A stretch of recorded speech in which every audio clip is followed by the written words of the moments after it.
Hello and welcome along Hello. to another edition of the Andrew Eborn Show. And as you can tell, my very special guest again is the wonderful Aline Waites. How are you?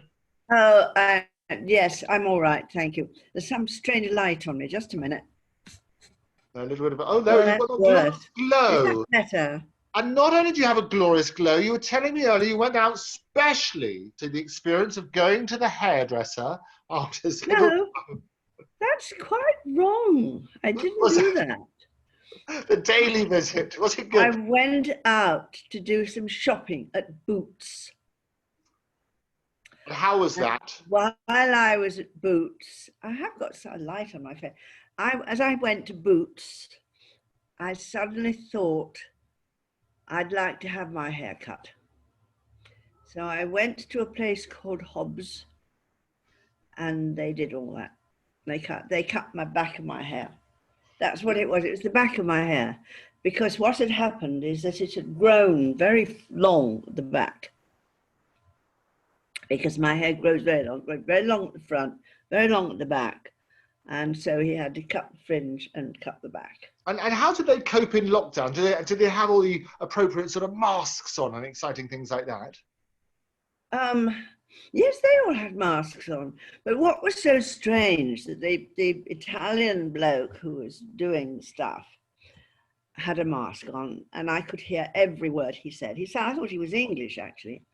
And then I went to have my hair washed, and the girl washing my hair, I couldn't understand a word she was saying.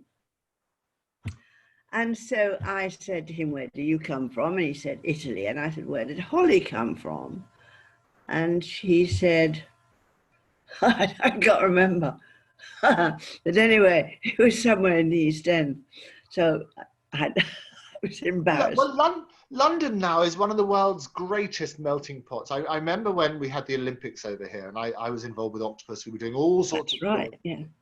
And Boris, who was then Lord Mayor of London, he said in his welcoming speech that London is probably the only city in the world that has people who can welcome people from around the world in their native tongue, and with people who can trace their ancestry all the way back to even little villages in the Yeah, remotest part. We are the yeah, world's greatest melting pot, London, aren't we? yeah, not anymore. Yeah. Well, we're still a melting pot. I think we still have many colours, creeds, Yes. persuasions, variety. Oh, we do have a lot of those, and we're much nicer to them than they are in America, for Well, goodness sake. I think we But we are the mustn't world's say, greatest embracer. We love it. We love variety. We we love celebrate people. difference, Yes, celebrate diversity. And yes, in this day and age when people are very concerned about these things, and quite rightly too, it's all about respect. yeah. London as a city punches way above its weight internationally, doesn't it? You like London? Oh, I'm a big ambassador for London. Do you not think so, though? Do you not think we're good at this? I think London is absolutely wonderful. Of course I do, and I did a whole show about London, I as know. you know. I was trying to do a lovely little segue into your show, you see, because I knew about this. And I thought, well, if we do that, I'll do a big up. You see, this is like it's like a radio DJ. So I'm doing all proper. I'm doing a proper broadcast link, you see. I was turning around and saying, "Isn't London great? No, tell us about your play." You see what I was going to say? I was trying to do this wonderful. It just doesn't come out Yes, of no, nowhere, this madness. It's all scripted. it was very sweet. It was called London Is, and it was sketches all about London. And I'm coughing now. Are you okay? Never mind. I will uncough myself in a minute. Uncough. Is there such a word? You just go on talking. That's No, not I mean, I'll difficult. talk until you can stifle your cough. There's nothing worse. As long as it's spreading, I should put a mask on. It's going to be good. No, it's not. I'm afraid not. No, it's hiatus hernia I have. Oh, I'm sorry to hear. No, Are people it having a look doesn't at do it? any harm. It doesn't worry me. I'll just cough occasionally. Okay. Well, if you need to stop for a glass of water or something, it's interesting. But London is. I mean, talk I to just me had about. some. I Talk had to me. some peanut butter. No, Oh, not peanut peanut. butter's very. Peanut butter. Are you a smooth girl or a rough girl with chunks in? I don't have chunks. No, Okay. You like your smooth peanut butter. I don't have chunks. Oh, is that a bad thing then? Is that sort of a black mark on my? Oh, no, not at all. No, no, smooth Am peanut I butter. allowed? I I'm prefer, allowed to have a smooth one then. I prefer that the only crunch I have in my life comes from my peanut butter. If that's a wish for everybody, may the only crunch be in your peanut butter. That's not too bad. So I like, although I don't mind a bit of smooth occasionally. I have cashew nut butter. Oh, I love cashew nuts. It's really good for you as well. I know. I know. I'm going in for Noom. Noom. Sorry, ads coming up. Noom is no, it's a way of losing weight, which I do need to do rather desperately. Well, I think you look a wonderful size. I think celebrate the size you like. I mean, celebrate whatever you like. I know. No, I don't know, but my clothes, I have to buy a whole lot of new clothes and things like that. Well, I have to do new clothes as well. I in the process. I don't know how good you are. I store too much. I'm a great collector, if you like, and a collector of my whole life. And I've been going through, as you know, since my mother passed, and I had all sorts of papers and boxes and other bits and pieces. And this is why every now and again on social media there'll be a picture of me from many moons ago when I was very little. I know, looking huge. Looking huge. As I say, I'm half the man I used to be. But I dug out this, and some of them are hilarious. And what's happened is a lot of people now online are posting stuff that they've got about me from years ago, like little press reports and things. And yes, I saw something. You've been doing the same, haven't you? Mr. Magic or something. Yes. Oh, no, I've had all sorts of glorious press reports. All those things, yeah. And as I always say, never let the truth stand in the way of a good story. And I read back on those press reports. I think, who is that person? Somebody called Andrew Eborn. I don't know what he said. Doesn't sound like him at all. Yeah. But anyway. stretching back. I mean, we're talking about your play, and one of the things that I'm really keen to do is to dig a bit deeper into you as a lady and a creative force, because one of the things that we've been doing on the show is looking at what makes people successful. And success comes in many, many guises. And what people's definition of what success is, it's not just about money, it's not just about recognition, it's about what makes you tick. What would you say is successful for you? For me? Yeah. I don't think I'm successful at all. Well, that's a very short episode. I would say. Why you think I should be successful? I would say you've been phenomenally successful. I mean, you started some extraordinary things. I've done a lot of stuff. Yes, I've done a lot of stuff. Yes, and a lot of successful stuff. What others would classify as successful. So maybe put it the other way. So, and you do raise an interesting point, because many people classify you as successful. You've done what you've done it to a tremendous level. You've got wonderful recognition in many different fields. That, to a lot of people, is the definition. You had a wonderful relationship for many years with Robin. And that, in terms of love life, in terms of professional life, in terms of ambition, in terms of being comfortable in yourself, that, for a lot of people, is their definition of success. What would you say would make you successful? I would say that I'm probably incredibly lucky. I think that for some reason, I've always been, I don't know, people have spoiled me. I suppose I'm spoiled, I don't know. But people have always been very good to me. And that's all, really. If you look back after over, I've done stuff, of course, but I mean, a lot of the time it's because somebody has said, "Why don't you do this?" And say, "Oh, what a good idea!" And that's how I do it. I've never sort of. You really are one of life's doers. I mean, I'm the same, and I always remember at an early age. I remember about 6 or 7. People used to come up to you and say, "Oh, I wish I did this when I was your age." And I always thought it's a phrase that everyone used to bandy around, and I always thought, why on earth didn't you? Well, yeah, I suppose so. Yeah, I really don't know. I just can't think. I mean, I just did what had to be done, basically. And I think that when we were doing shows, I think we could do this. If somebody dropped out, I would go in and do it. Normally, I wouldn't be in them, but this is you just have to, if something goes wrong, you've got to do something about it. And I just think that's really what it is, you know. I'd do anything. Well, not anything, but It's that flexibility. It's at least you would weigh it. Flexible. I'm terribly flexible. Yes. So is that one of the, when you're looking back at that rich career, and it's a rich career on many, many levels, and as I say, fantastic, you've got your fantastic works, and we'll dig deeper into those throughout these various episodes. When you look back on the career, what would you say are the lessons that you've learned? Because I always say to people, if you want to be successful, look at successful people. And in many people's books, you are the epitome of success. As I say, you've had a successful relationship, you've done work that you've really enjoyed doing, you've pioneered various things, you know, at the place which is now the water rights. All of this stuff, look back, and you had a glorious, amongst all the professional stuff, you had a glorious personal relationship. Very lovely, yes, very good. But that was because he was such a nice person. But it takes two to tango. Well, I know that. No, we just got on terribly well together, and we worked together, and we were both into work. That was the main thing. So we worked together and worked together very well.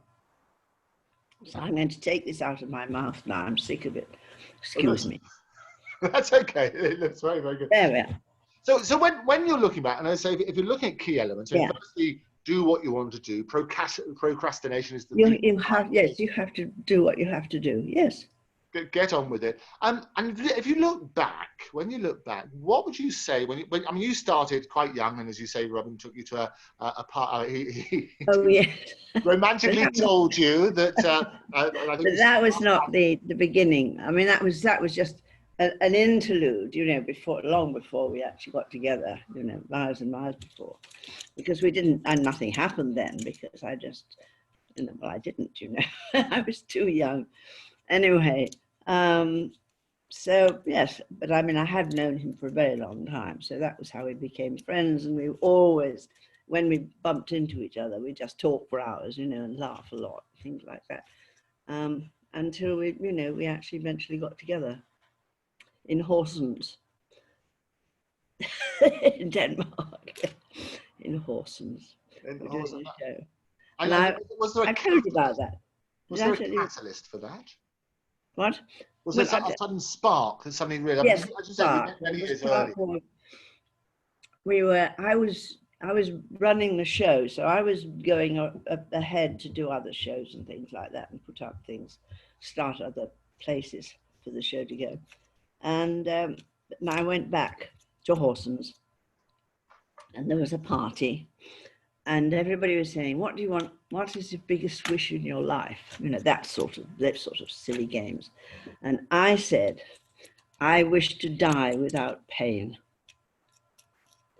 And that rang a bell with him in some way, and that was it, you know. And he was very, I can't think of the word. What is the word meaning somebody who is never put off, who's not put off by anything? He would just, he went on and on and on, you know. I mean, yes. I had no chance, really. You can persistent. Do I get a prize? Oh, I got it in one. You get a good prize for that. Sure. You can have a balloon. Oh, a balloon. I love it. A balloonatic. Yes. It's got to be good. But the balloon business is no longer in operation. It's as a result of inflation, it's gone bust. And all the old jokes are the old jokes. I love the jokes. I know. Yeah, I tell you what, on the show, talking of balloons, we had one of the world's Guinness World Record for somebody who would blow up those little balloons you do modeling balloons in 1 hour. I think they did something crazy like 180 animals. Yeah, well, I think the animals were all snakes. We just blew them up. But I think the principle was extraordinary.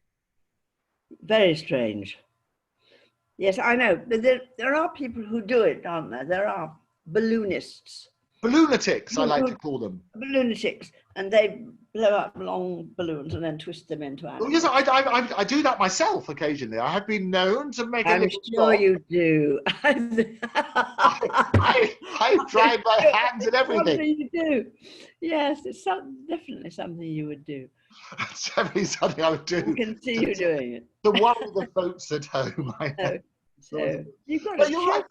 So it was about that tenacity then, as you say, and you got yes, that. I think the persistence. Yeah, persistence. It was amazing, yes, and I told you how we started writing together. It was to do with the London show that we just vaguely mentioned a while ago. No, it all comes together. I talk about London. Yes, it was all about London. And I wrote lots of sketches and brought in a lot of songs. And we got songs from Lionel Bart because he was always wanting people to do his songs because he wasn't, and things like that. And I needed somebody who could do a cockney to play the taxi driver, because I was going to take a taxi driver, was going to drive tourists around London and stop at various places. That was the idea. And the lightest one is when the taxi driver meets up with a singer in Berkeley Square, obviously, and they sort of have a nice relationship. And he drives her all the way back to Chelsea, and then she says, I have a terrible confession to make. And he says, I can guess what it is. You ain't got no money, have you? And she didn't have any money. And anyway, she goes off. And then he says, yeah, I remember that. I would never forget her. She pinched my blooming wallet, didn't she? So that to me is romance, because it's something that could be romantic and it's funny instead. And I think, people they always talk about what's the secret to relationships. And you had a relationship for many years with one person. And like all relationships, I'm sure it was a roller coaster, and you would laugh and cry and have rows, but also work out different ways of making sense. When you had a row, how did you solve it? I don't particularly remember having any row.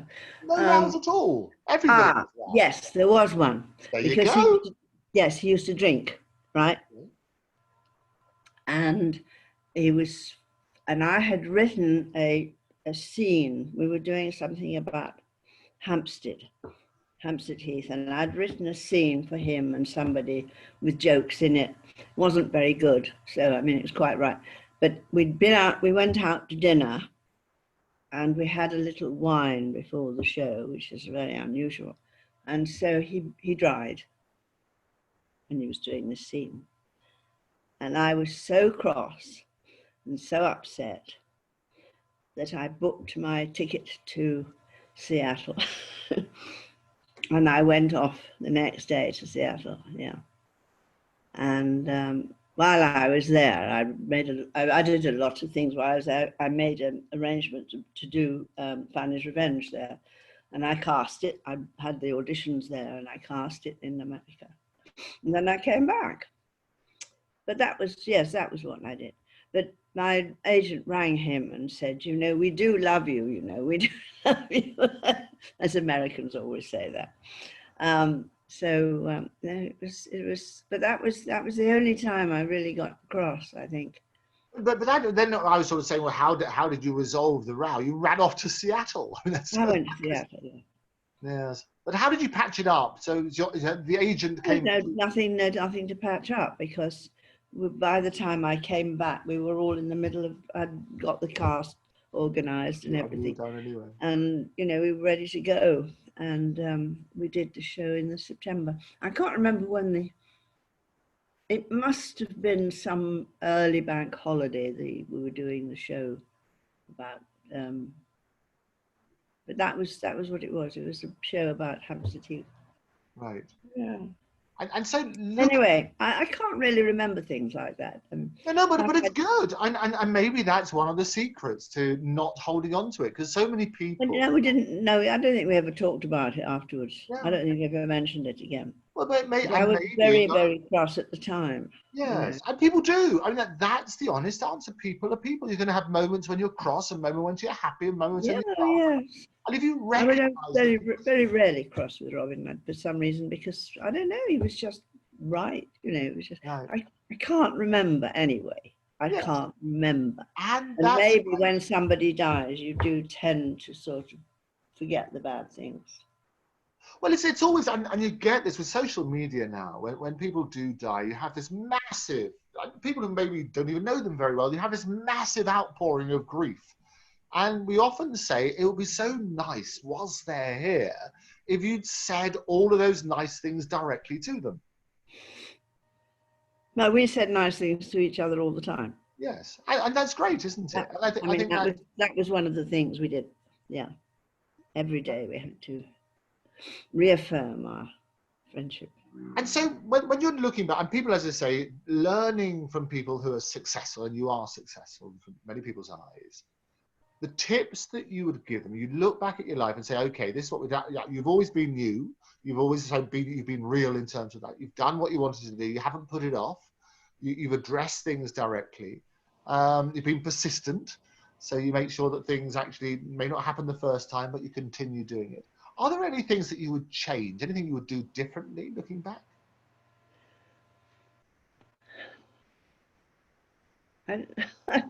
Anything to change? It's difficult to say that.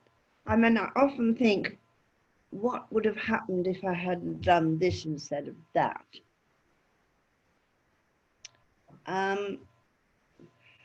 There's nothing I can really think of. I mean, I would have been, you know, I wish I'd made more money and things like that, you know, because when you get older, you could do with a bit of money, you know. Money's become suddenly a bit more important than it was earlier, but it was never very important. It still isn't really. I like to buy clothes, though. I don't necessarily wear them. I like to buy them. Sometimes I buy a dress, usually a dress, and I put it on a hanger and just look at it. There you go.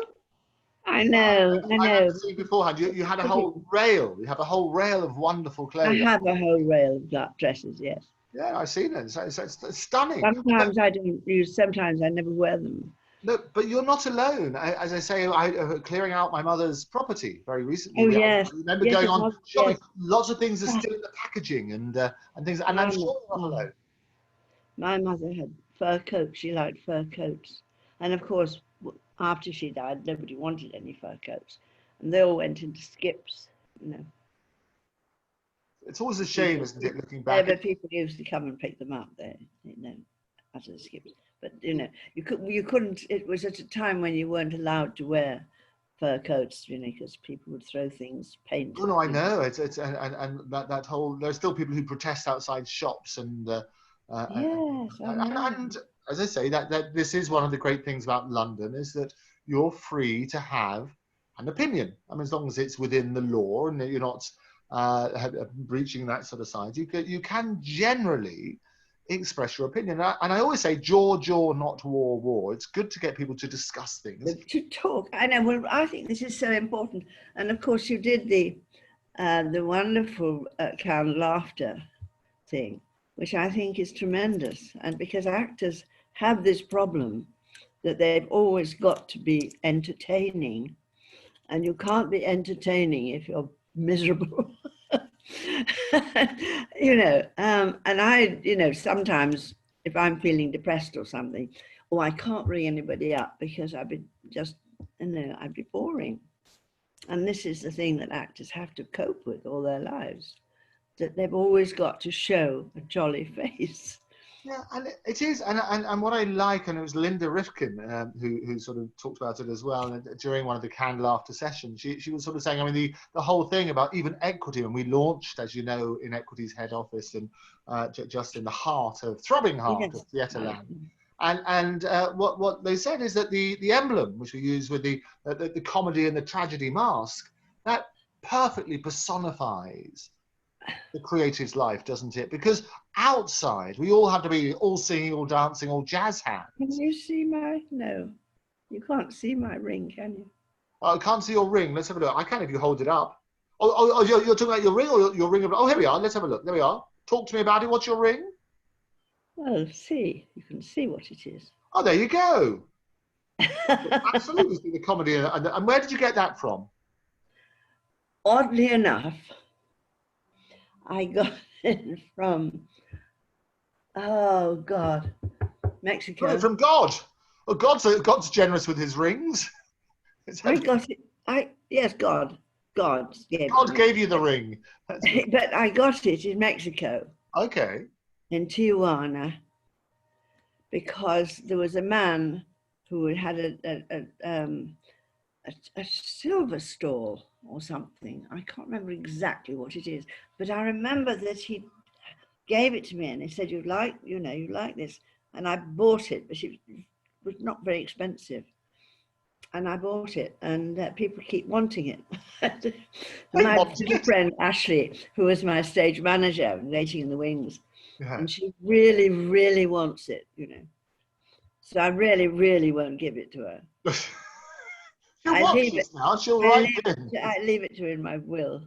Oh no! So she'll have to wait many, many years for that then. Oh yeah.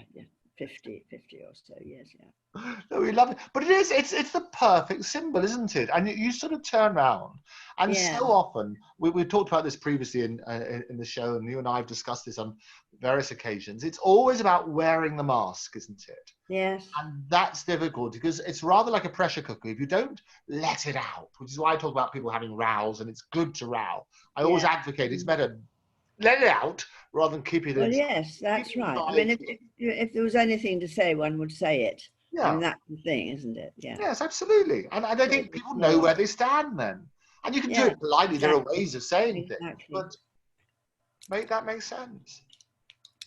Always fascinating. But you're right. Canned laughter, I was really, really pleased with and continue to be pleased with, because the more that we talk about, and we've now got this, apart from the live events, which we used to do, and many people used to come on, they used to sell out. So we got bigger and bigger and bigger venues. And we were capacity at Equity's headquarters, and there was a big waiting list. So we went into the Bloomsbury Ballroom, which was a fantastic place. It took many, many people, and you were there as well. You came to that, didn't I? Yes, you did. You came to both. You were wonderful. You were wonderful at both. I was wonderful. I'm always wonderful. Always. Why was I wonderful on that occasion? but what I love now is that we're doing lots of stuff online, and I say we've done over. I think it's terribly important. I think the canned laughter thing is very important because it is a problem. And what's great as well is now we've got a global audience where people are talking around the world. And I mentioned, it's public knowledge that there's were two people last week who posted what no other way of describing it. There was suicide notes on social media, which fortunately they were there, and all their friends came plowing in and told them that they were valued and think of the consequences and everything else. And effectively they were talked out of it. Now, two of those people came on this show to share their experiences and why they were effectively driven to the edge of despair, to the ultimate sacrifice, if you like, of their own life. They were about to do it. And they came on and talked about actually, firstly, what drove them there, and secondly, importantly, what went through their mind to change it. Because I think by talking about it, more and more people realize, firstly, you're not alone. And secondly, if you are ever driven to such despair, here are some coping mechanisms. Think about the people who are there, who mean so much. You mean so much in their lives and the devastating consequences if you weren't there. But also look at the postings. Look at all the people there trying to say, get support. And each of the people, it was two people in a week, virtually. One in Australia, and the other was the chocolate Brussels sprouts guy. I mean, hilarious. And talking about the comedy and everything else. Was he lying down when you talked to him? He did look as though he's lying down. He suffers a lot from arthritis. He was had his head. Yes, he gets very, he does these wonderful posts early in the morning, and he won't mind me telling because he's going to come back on the show as well, and he's very open about it. And actually he said in the interviews that we've done, he said he actually helps. It's like a sort of therapy session, if you like, because he talks to me and he can open up, and he knows that by talking to me it's helping him, but he also realizes it's helping a lot of other people in a similar position. And I'm not an expert. I don't have qualifications to be a psychologist or whatever, or a psychiatrist or therapist or any of those sort of things. But I do know that by talking to people and seeking the right help where you can do it, whether it's through meditation or yoga, or you can tell people, this is what's helped me, that has a direct effect on other people. And that, to me, is a powerful thing. As I say, in terms of that sort of stuff, we now have this global platform. If we can use this as a force for good, in amongst all the fun stuff as well, so much the better. Yeah. In between the Brussels sprouts. In between the Brussels sprouts. And the chocolate-covered Brussels sprouts. I'll never live without bizarre, that. I mean, this is the most bizarre thing. But, you know, I mean, chocolate, we've used chocolate for loads of things. You put chocolate in lots of stew and things like that, you know. So why shouldn't you put them in Brussels sprouts? What's it? Well, I think his thing was, he used to sell them he was a chocolatier. And he used to sell them around sort of Halloween time. It's coming up to that time. It's coming around very late. And that used to be your trick or treat. So it would be not actually made as a dish. He would get Brussels sprouts, dip them in chocolate, and put them in a little bowl for the children to come and have. That is so funny. Children all hate Brussels sprouts. I know. So it was glorious. So they'd do their trick or treat, and he'll come out with those, and then you shut the door quietly. But a glorious story. But it was, I think it's those moments. And one of the resounding things that does help people is, well, two things on that is, one is the power of laughter. If you can laugh, it releases. It's been clinically the endorphins in the brain. And I think if you can have a laugh together, talk to people about that. But also, actually, chocolate itself, also having a bit of chocolate does you the world of good. Not the sugar bit of it, but the chocolate bit. You know that. I mean, I told you. Well, you told me. I'm just reminding the zillion viewers around the world. I know you told me. And it's very powerful, isn't it? It's a chemical. I told you about my shoulder. Did I tell you about my shoulder? Oh, no, what happened to your shoulder? I was with a friend, and we were in Leicester Square, and I fell. And I don't know how it was. They were busily changing. They were just getting ready for some premiere or something, you know. And there were a lot of bricks and things around, and I tripped, and I fell. And I sat there, and I said, "Don't anybody touch me. I'm just working, you know, because you know you work your way up." And then some idiot man said, "I know what to do."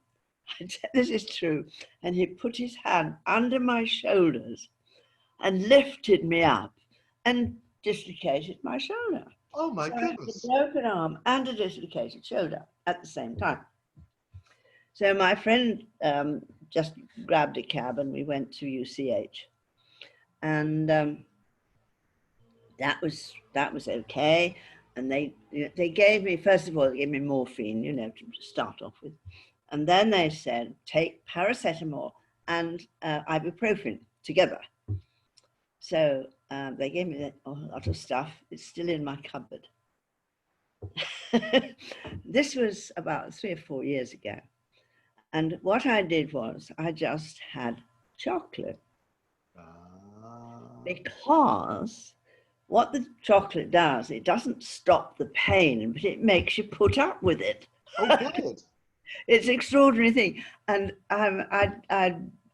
and it got better much more quickly, obviously, because I wasn't taking anything to stop it getting better, which, of course, if you take drugs, it slows down the healing process.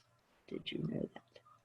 Well, there's some drugs about inflammatory stuff. I didn't know that. And I think that and that's why I always think get medical advice, I think, on that sort of basis. But certainly, if something's inflammatory, if you take some medication that gets away the inflammation, that's got to aid healing. I would have thought, but I'm not a doctor.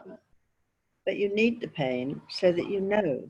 I get it. It's the body's mechanism that when you go and something feels hot and that's bad. So that's the reason that you need to have nerves to make sure that all of that. So pain is there as a protector. I get that. Yes. Anyway, so what was so amazing is that I used to go to you go every so often to be checked up and, you know, do some exercises. And it got better very, very quickly. And they said, it went back into place, and then the thing broke. So I was amazed. I was amazing because I got better so quickly. And I said, they said, how do you do it? Chocolate. Chocolate. The good advocate of chocolate. I had the guy who had been with me was my assistant director and my stage manager. And every day, they took it in turns to bring me chocolate cakes and chocolate this, and chocolate that, and chocolate that. And I just lived on chocolate, and it got better. And at UCH now, they tell people to have chocolate. Well, there you go. So that was started by you. That was started by you then. You were the catalyst. Oh, yes. Wonderful. Yes. How exciting. But it is, but it's medically proven. And it's actually the cacao, they say, which does it. Because and you can actually buy a pot of that, but it's very bitter. Yeah. Because I say I've had a few chocolatiers. I had the leading chocolatier in the whole of Norway came onto the show, and I had somebody who used to be the chocolatier for the Rothschilds. He's been on the show because they like their chocolate. They had their own brand of chocolate, and he went over to Peru. A guy called Chris Dodd. He's been on the show a few times. And he works in, not only for the Rothschild, but he's also worked for all these Michelin star whatnot. So because he was on furlough, he's been on the show a lot. And we talked about chocolate, and we do a lemon drizzle cake. And because my mother loved pavlova, I did a Valerie Eborn's perfect pavlova. We learned that recipe. I managed to make it for her in her last few weeks. So all of these things, but he came on, and he'd just come back from Peru. And he was talking all about cacao and the medical benefits. And it's the sugar that ruins it. The more sugar you put in, you put sugar and milk, of course. It's not. Yeah, and milk. So the darker the chocolate, the better it is for you. But too dark, and it's a bit bitter, and you can't. Bitter. I mean, I have pots of cacao, yes, in my cupboard. But cacao in the cupboard. There's the name of the play we could do. There's a bit of cacao in the cupboard. In the cupboard. Oh, yes. I just bought something online, which I was so stupid to do, from a company called Cute Cow or something like that. Yes. It looked like a really nice, big, heavy jumper, with, yes. What's its name's in it, all the way down it. And I thought that's really nice. I sent for it. It's absolutely horrible. It looks like some, knitted, a sort of knitted thing. There's no staples or anything in it. Anyway, so I'm going to have to find a way of sending it back. But it's hopeless trying to send things back. It is a problem, isn't it? I mean, it's but some companies are actually very good at it. And yes, well, I mean, if you go to a reasonable company like. I'd get loads of things from one in America. Land something or other. Yes. I should remember. Yes. And WAITES as well, because... Well, they have Land's End. Is that the one you're thinking of in America? Land's End, yes. Look, I get 2 prizes now. I'm filling in the gaps here. Come on, Land's End. That's another one. What about WAITES? Do you know about that? Absolutely. Go for that. That's another good one. And they all, you see, when they're good companies, they send you a return label with the parcel. So all you have to do is, I don't like this, and I'm sending it back, and then you just post that off, and they send you them. Well, they don't send you the money, but they deduct it from whatever, I know credit notes, but what's good, and when we're talking about success and what makes people successful and what makes companies successful, is actually you raise a really interesting point, because it is, and just remind everybody, it's how you deal with people. So customer service, when you want to find the differentiator, one of the things, but also this day and age, you're competing with companies around the world. The differentiator is how you treat your customers, how you treat people, isn't it? Oh, absolutely. Absolutely. It's the most important thing of all. It really is. I mean, we went, where was it? I went the other day. I went to this very nice, that's right, the breakfast place. And the guy who served us he didn't smile. No. Now, how can you be a waiter? Well, he probably was smiling. He probably had a mask on. You couldn't tell he was smiling, could you? He had a mask on, but you know somebody's smiling, don't you? I mean, it's the way they treat you the way they smile, the way Oh, I they suppose you're right. Yes. yeah. Smile with the But eyes. he was not a good waiter. And I didn't really like the food because of him. Oh, You yeah, know, you're right. it makes a big difference. And Right. so that's why we went to all these, we went to the Noble Art. Have you heard of that? I It have. used to be the Noble Art, but it's now called the Haverstock Tavern or something. Ah, you see, the noble art is no more. That's a truth in itself. No, but that was Cassius Clay, yes. So, but And he used to be there. Didn't Cassius Clay, Muhammad Ali. Didn't he used to train yes, there? he used to do his training there, yeah. And how is that doing now? Because I go to, as I say, I went to the cinema again today to see another And massive was empty. blockbuster, a fantastic thing. I was virtually the only person there yet again. I In the know. heart, it was the super screen in London, the biggest screen in the whole of London. And I watched this fantastic new movie called Tenet, which is fantastic, glorious feast. I mean, the story is all wonderful, as though you can go back in time and you can reverse things and inversion. It's all sort of Oh, glorious minds. I love the premise. And it was a visual feast. It went on for a long time. It was about 2.5 hours. But London was deserted. And also, when I'm looking at restaurants, we're doing this eat out to help out routine. So yeah. how was Cassius Clay? Did he have many people there? Nobody else there. Nobody else there. Yeah. This was about, I can't remember what time it would have been. Well, it would have to be after 12, definitely, because they didn't open till 12.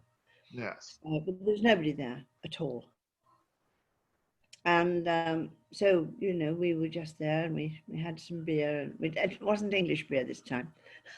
Well, it was English beer, but then, they're so sweet. Which one? It's like a multiple choice. Was it English beer or it wasn't English beer?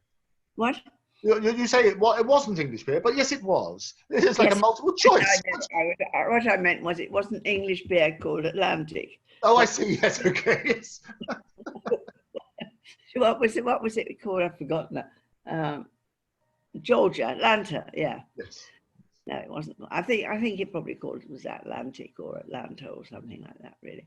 But no, but it was so sweet because they were all, and I said, I don't know which to have. So they gave me samples of every beer in there. Oh, really? Those little things. Oh, that's nice. So we drank, we had shared samples of all the different beer. And they were so charming, but then we were the only people there.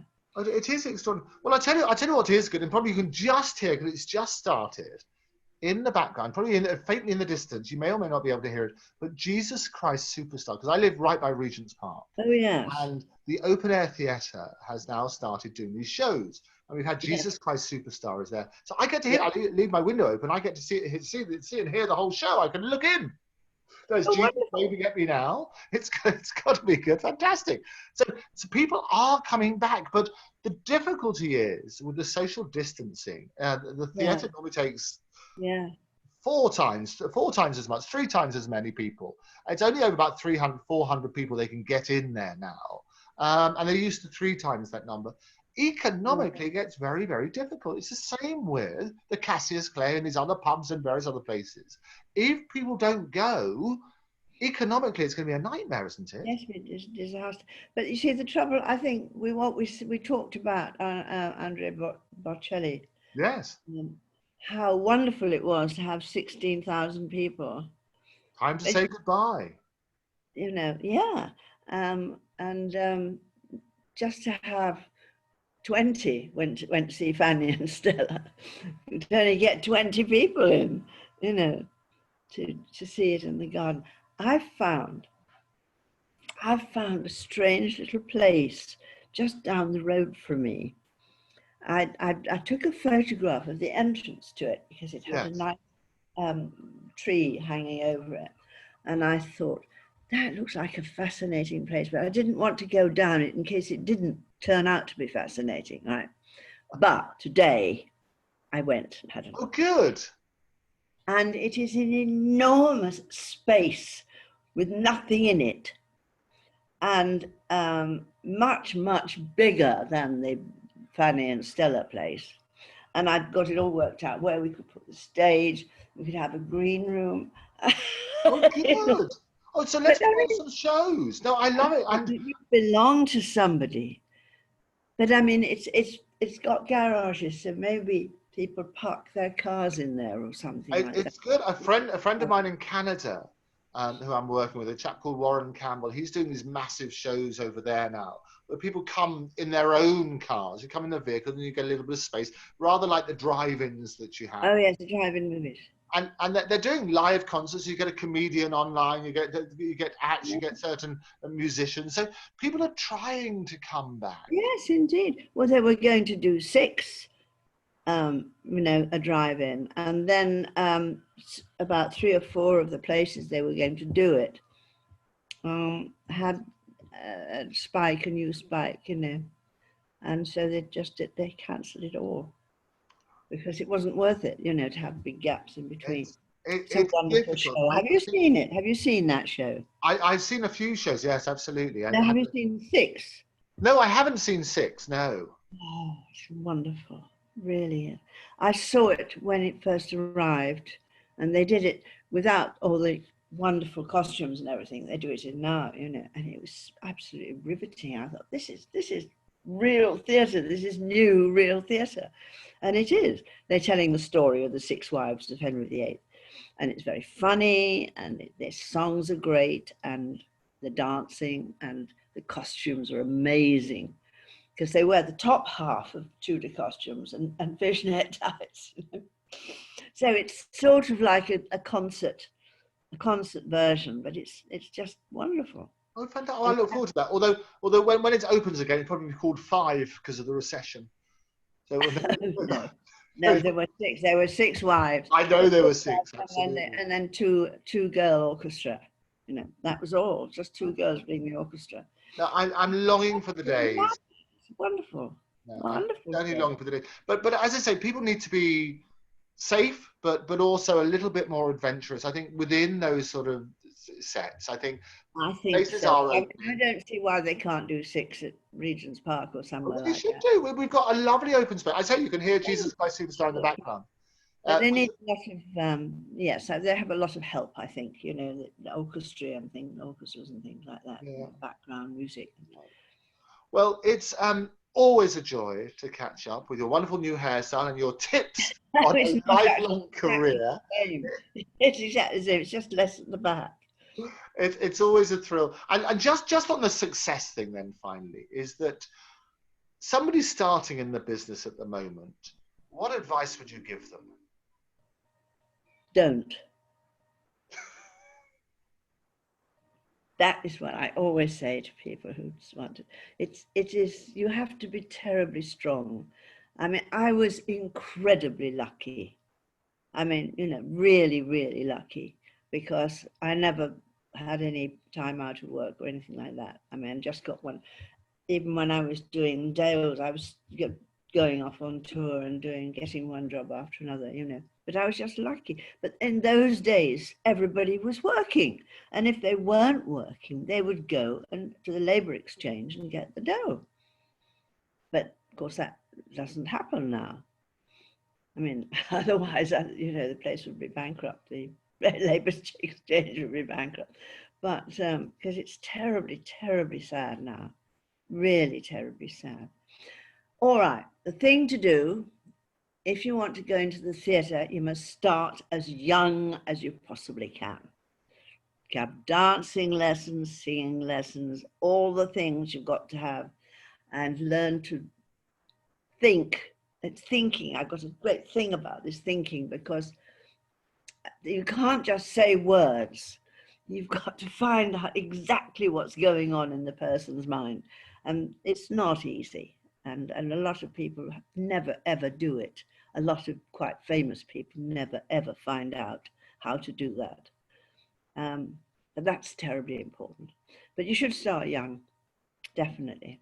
I mean, all the people I know who are still in the business at the advanced ages that they all are, were all child actors.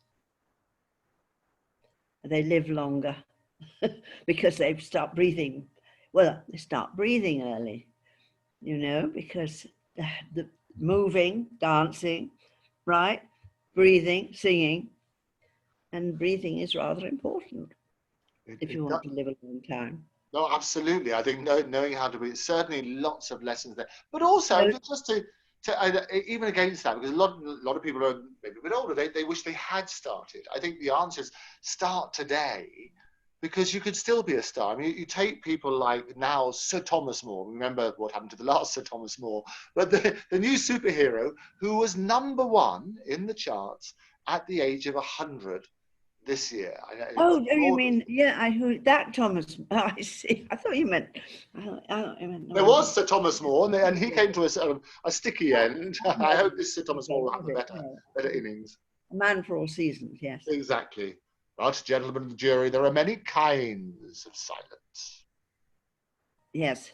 That one, yes. I remember that one. It was all So, good.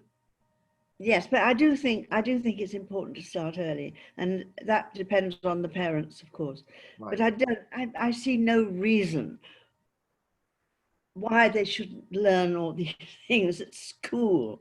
I mean, they keep cutting out all the art subjects, which is crazy. But physical art is very important, and breathing is important, and so dancing is important. I just can't, oh, I don't know. I think it's that they're better, they're healthier and better if they learn to dance and sing when they're young. Well, absolutely. And it's that skill set, as you're Yeah. looking at success and what makes people successful, it's having that variety of skills that you can call. Yes. Even, as I say, teaching people or allowing people to be creative, to combine that opportunity where you can turn around and say, it will serve you well, even if you don't spend a life in the profession, whatever is left of it, by the time we've had all these sort of things. Because the profession is very, very crowded, and as you say, don't is an easy summary. The skill sets that you can get from learning about these things is very powerful when you're presenting to people, when you're relating to people. And as we say in any profession, dealing with people can be at the heart, the throbbing heart of most businesses. I think another thing which certainly a lot of actors don't know anything about, you have to learn how to get an audience. That, I should think, is probably the most difficult thing of all. Getting an audience. Getting an audience. Yes. I mean, what is the point of learning how to sing and how to dance and how to think if you don't have someone to watch it? No, absolutely. And you're an expert at that. What was your tip? What was your tip to getting an audience? What do you do? Yes. Well, you have to explore the different avenues where people would be. You've got to know the kind of people that you want to get in and how to do it.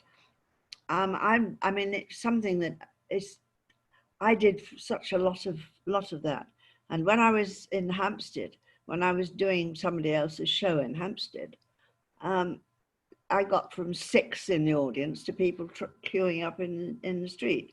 I know, phenomenal. And that was only by, what I did was I took a lot of jobs that involved me talking to people, like customer, you'd say, what's your favorite soap and things like that, and those sort of things, which meant you had to go and attack people, really, and talk to people.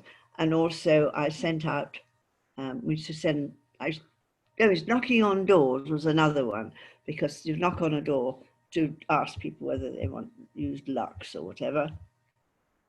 If they weren't there, then you put the leaflet through we wrote letters, that's right, personal letters, dear everybody, this is what's happening, those sort of things. Right. But I think what it is that a lot of actors think that is all they have to do. It's just learn the lines and say them. Really, they don't realize that it's quite good to be a stage manager. This was a great thing about rep, because you started off as an ASM, so you got up, you didn't have any sleep, because you got up first thing in the morning to set the stage for the rehearsal. You do the rehearsal all day, do the other play at night. You might even be in the other play as well, and then you had to clear that away at the end of the night and make it ready for the rehearsal again the next morning. being an ASM is the most important, was the most important way to start in the business. And Assistant it's stage very, manager. very sad that this doesn't happen anymore. Yes. Assistant Terrible. stage manager for those without necessarily input on that sort of side. But you're right, and it's what Disney Corporation does. They make sure that everybody plays Mickey at one stage because they can, and they have the different jobs. So it's only by doing that you can understand a business from the bottom up or from the top down, isn't it? You should do. You should do. And, you know, it's really so sad that rep has gone. And of course, now as well, because of television, they don't speak properly. Mind you, I noticed, having said that to you, I did this dissertation the other day when we were having a conversation about people not speaking. And I realized that I was muffling all my words, like, you know, I was talking as if I was so tired, you know. But I was On just. this show, you It was always have the on the perfect. show, yes. I really sounded very tired. Well, you might have been tired, but you didn't sound it. You always sound wonderful. I think what happens, and this is again maybe an element for success, is always be your own worst critic, because actually that keeps you improving and improving, and you never be the victim or believe your own publicity. And I think if you like people who rest on their laurels, and I'm the same, I'm a terrible critic of myself. I might have the biggest, I sound really brash and everything, but I will beat myself up about everything. And I think you're the same. And you'll look at it and you look back and say, oh, I wish I did that or whatever. I must be really bad. And Oh, I know. And I tell you what, so many things, you know, when I listen to these things again or watch them again, why didn't I tell him about that? This is so important. Why did I leave that out, you know? But the great thing is you have many, many more occasions to tell me about everything. I'll make a list of the things I didn't say. But that's great. Well, for this one on success, though, and this is what I love, we call this one the successful one. And last time I promised you the biggest billing of all. I said, you're getting the bill.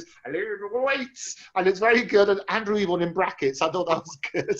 So this time, this will be the success episode, the secrets of success. And we'll put this one out straight after this. But an absolute joy as always. Thank you so much for joining me. And thank you for having me. It's always a pleasure. And I look forward to the next one. Well, we'll think about something. Yes, all right. Success. Success. We love it. Success. Well, have a successful night. Thank you very much for joining me. Take care. Thank you very much for having me. Bye-bye. Goodbye. So thank you very much to my wonderful guest, Aline, again, a regular on the show, talking about success and the lessons that she has learned over what is a rich, glorious, and what many would say was an incredibly successful career. If you'd like to be part of the show, then do write to me at guests@octopustv.com. Don't forget to subscribe, follow, share. We love sharing is caring. But for me, Andrew Eborn, thank you very much for joining me. I'll see you next time. Bye-bye.